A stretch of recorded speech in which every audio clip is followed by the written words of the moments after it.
របៀបសរសេរអក្សរខ្មែរនៅក្នុង CapCut Pro កុំឲ្យដាច់ជើងបងប្អូនទាំងអស់គ្នាតើយើងសរសេរបែបណាធ្វើបែបណាបងប្អូនណាបាទហើយយើងត្រូវប្រើប្រាស់បែបម៉េចអញ្ចឹងបងប្អូនយើងប្រកាសជា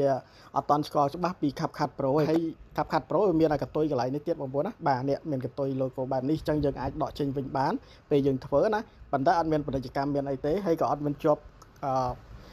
logo នៅលើវីដេអូរបស់យើងដែរបងប្អូនណា CapCut Pro នេះគឺល្អប្រើបងប្អូនបាទអញ្ចឹងបងប្អូនណាដែលអត់ទាន់បាននៅ CapCut Pro នេះអាចតាក់ទងមក admin ផ្ទាល់បានហ្នឹងហើយ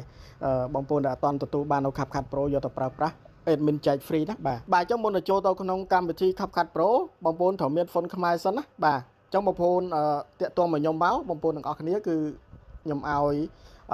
font ខ្មែរបងប្អូនណាបាទនេះសិតតែ font ខ្មែរហើយបងប្អូននេះ CapCut Pro បងប្អូនណាពេលបងប្អូននេះមកចាំខ្ញុំដាក់លេខ Telegram ឲ្យបងប្អូនតាក់ទងមកខ្ញុំអានេះគឺ CapCut Pro អានេះគឺជា font ខ្មែរបងប្អូនណាសម្រាប់យើងតម្លើង font ខ្មែរបងប្អូនទាំងអស់គ្នាយើងនេះមកបងប្អូន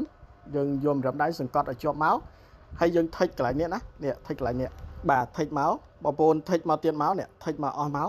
យើងថិចមកអស់មកណាបាទយើងតម្លើងយើងថិចមកទាំងអស់ហ្នឹងមកបងប្អូននៅពេលណាដែលយើងថិចទាំងអស់ហ្នឹងហើយឃើញសញ្ញាព្រួញកន្លែងបាញ់ចុះក្រោមហ៎បងប្អូនចុចកន្លែងហ្នឹងមកដើម្បី download បាទតែប៉ុណ្ណឹងមករួចរាល់ហើយការ download ណាបាទអូខេហើយសម្រាប់CapCut Pro បងប្អូនគ្រាន់តែចុចលើហ្នឹងមកដំឡើងបងប្អូនណាបាទអាហ្នឹងវីដេអូមុនបងប្អូនយើងខ្ញុំបានផុសម្សិលមិញបងប្អូនយើងដឹងណាបាទរបៀបដំឡើង CapCut Pro បងប្អូនណាបាទអូខេនៅពេលណាដែលយើងបានធ្វើការតម្លើង font ខ្មែរហើយយើងត្រូវចូលមក CapCut ដើម្បីចូលទៅសរសេរអក្សរខ្មែរកុំឲ្យដាច់ជើងបងប្អូនទាំងអស់គ្នាយើងចូលមក CapCut យើងមកបាទយើងរងចាំបន្តិចបាទអញ្ចឹងបងប្អូនសម្រាប់ការធ្វើគឺបងប្អូនចុចកន្លែងកត្រៃហ្នឹងមកគឺវាលោតចឹងហើយពេលខ្លះបងប្អូនយើងចេញបែបអញ្ចឹងណាចេញបែបអញ្ចឹងឬមួយក៏ចេញបែបអញ្ចេះបងប្អូនអរគ្នាយើងកុំចុចភ្ជាប់អីទាំងអស់ណាបាទគឺយើងចុចព្រួញឬមួយក៏ខ្វែងចេញវិញមកតមកបងប្អូនយកកន្លែងនេះ edit កន្លែងកត្រៃចុចលើហ្នឹងមកហ្នឹងហើយតែប៉ុណ្្នឹងមកអញ្ចឹងបងប្អូនទាំងអស់គ្នាយើងដើម្បីយើងធ្វើណាហ្នឹងហើយយើងចូលមកកន្លែង new project ដើម្បីធ្វើបាទចុះឧទាហរណ៍ខ្ញុំយកវីដេអូនេះបងប្អូនទាំងអស់គ្នាយើងថិចលើវីដេអូហ្នឹងមកបាទថិចលើវីដេអូហ្នឹងហើយយើងចុច add កន្លែងហ្នឹងមកបងប្អូនណាចុច add អូខេអញ្ចឹងខ្ញុំបានធ្វើការដាក់វីដេអូមកហើយបងប្អូនទាំងអស់គ្នាណាបាទបន្ទាប់ពីយើងបានដាក់វីដេអូមកហើយបងប្អូនទាំងអស់គ្នាយើងបាទអញ្ចឹងបងប្អូនចូលទៅសរសេរអក្សរខ្មែរបងប្អូនទាំងអស់គ្នាគឺយើងចុចព្រួញកន្លែងនេះមកបាទបន្តមកទៀតបងប្អូននេះឃើញកន្លែង A បូកហ្នឹងបាទ A បូកនេះចុចលើហ្នឹងមកបាទបន្តមកទៀតបងប្អូនទាំងអស់គ្នាអក្សរខ្មែរឃើញថាដាច់ជើងហ៎បាទដាច់ជើងបងប្អូនអញ្ចឹងដើម្បីយើងសរសេរកុំឲ្យអក្សរខ្មែរដាច់ជើងបានបងប្អូនទាំងអស់គ្នាយើងចូលមកដល់ចំណុចហ្នឹងបងប្អូនណាហ្នឹងហើយអញ្ចឹងយើងសរសេរដូចថាសេចក្តីអញ្ចឹងចោះបាទអញ្ចឹងបងប្អូនប្រកាសជាដាច់ជើងហើយអញ្ចឹងដើម្បីសរសេរកុំឲ្យដាច់ជើងបងប្អូនលុបចេញវិញទៅបាទលុបចេញវិញបងប្អូននៅកន្លែងហ្នឹងបាទបងប្អូនលុបចេញហើយបងប្អូនកុំឲ្យចុច back បងប្អូនត្រូវចុចកន្លែងនេះដើម្បីបិទចូលទៅ Chrome បងប្អូនណាអញ្ចឹងបងប្អូនយើងចូលមក Chrome យើងមកបងប្អូនទាំងអស់គ្នាហ្នឹងហើយចូលមក Chrome ចុចចូល Chrome មកបាទចូលមក Chrome ឃើញ Chrome ហ្នឹងចុចលើហ្នឹងមកបាទបន្តមកទៀតបងប្អូនទាំងអស់គ្នាគឺយើងចុច search កន្លែងនេះមកបាទអញ្ចឹងយើងវាយមកបងប្អូនទាំងអស់គ្នាយើងវាយថា Lee Moon font ខ្មែរបាទ font ខ្មែរយើងវាយពាក្យថា Lee Moon font ខ្មែរមកអូខេនេះបងប្អូនទាំងអស់គ្នាយើងដក clear តិចមក font ខ្មែរហ្នឹងនេះឃើញទេបាទ Lee Moon font ខ្មែរបងប្អូនណាអញ្ចឹងយើងចុចកន្លែងហ្នឹងមកបាទបន្តមកចូលមកដល់ចំណុចនេះបងប្អូនទាំងអស់គ្នាយើងចំណាំ logo បែបនេះបាទគេដាក់ថា font ខ្មែរ website ហ្នឹងបងប្អូនចុចលើហ្នឹងមកបាទបន្តមកទៀតបងប្អូនចេញអញ្ចឹងបងប្អូនយកកន្លែង Unicode Legacy កន្លែងនេះណាខាងស្ដាំនេះចុចលើហ្នឹងមកបាទបន្តមកបងប្អូនសរសេរមកណាបងប្អូនចង់សរសេរចម្លងជើងទៅលើវីដេអូយើងអីគេបងប្អូនណាសេឧទាហរណ៍ថាអញ្ចឹងបងប្អូនទាំងអស់គ្នាយើងសរសេរអក្សរចម្លងជើងអីគេបាទក្រមុំស្រុកស្រែ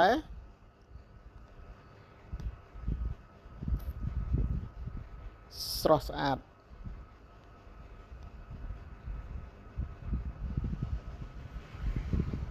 បាទ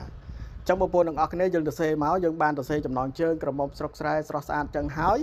បងប្អូនទាំងអស់គ្នាយើងមកមើលខាងក្រោមនេះយើងមិនមែន copy អាហ្នឹងណាបងប្អូន copy អានេះបងប្អូនណានេះយកអក្សរនេះទៅវិញណានេះអញ្ចឹងយើងយកម្រាមដៃយើងសង្កត់លើអក្សរហ្នឹងមកឲ្យចេញអញ្ចឹងបងប្អូនយើងកវាសមកចេះមកឲ្យវាចាប់ទាំងអស់អញ្ចឹងមកណាតើមកយកពាក្យថា copy ឬមួយក៏ចម្លងហ្នឹងចុចលើហ្នឹងមក បាទយើង copy ហើយបងប្អូនចូលទៅ CapCut យើងវិញបងប្អូនចុចចូលមក CapCut វិញមកបាទចុចចូល CapCut បាទតមកចេញអញ្ចឹងបងប្អូនយកម្រាមដៃយើងសង្កត់ហ្នឹងហើយសង្កត់លើនឹងមកសង្កត់ឲ្យដកដៃតមកចេញផាសបងប្អូនចុចលើផាសយើងបានផាសអក្សរហ្នឹងមកហើយបន្តមកទៀតយើងរួមមើលកន្លែងការ add font បងប្អូនណាបាទនេះឃើញកន្លែង add font នេះបងប្អូនចុចកន្លែង add font ហ្នឹងហើយចុចកន្លែង add font ហើយបន្តមកទៀតបងប្អូនចុចកន្លែងបូកបាទចុចកន្លែងបូកមកយើងចូលទៅដាក់អក្សរខ្មែរតមកយកពាក្យថា upload file បាទបន្តមកទៀតបងប្អូនទាំងអស់គ្នាយើងចំណាំណាហ្នឹងហើយfont ខ្មែរនៅក្នុង CapCut គឺចេញលក្ខណៈបែបនេះបងប្អូនណាបាទនេះអក្សរបែបនេះបងប្អូនចំណាំទៅណាសិតតែ font CapCut ហើយអញ្ចឹងបងប្អូនទាំងអស់គ្នាគឺយើងត្រូវតែធ្វើមួយណាបងប្អូនយើងអាចយកទៅចូលទាំងអស់បានណាយើងធ្វើម្ដងមួយអញ្ចឹងបងប្អូនចង់បានបងប្អូនគ្រាន់តែចុចលើនឹងមួយមកយកម្រាមដៃតុកលើនឹងមកវាលោតចូលហើយណាបាទលោតចូលហើយនេះបាទលោតចូលអញ្ចឹងបងប្អូនចង់ទៀតបងប្អូនចុចបូកទៀតមកតមកចុចពាក្យថា upload file ទៀតមក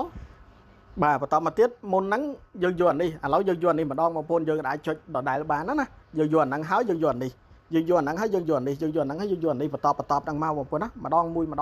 បងប្អូនអញ្ចឹងខ្ញុំសូមបង្ហាញមួយទៀតចុះបងប្អូនយំតម្លៃតុកលើនឹងមក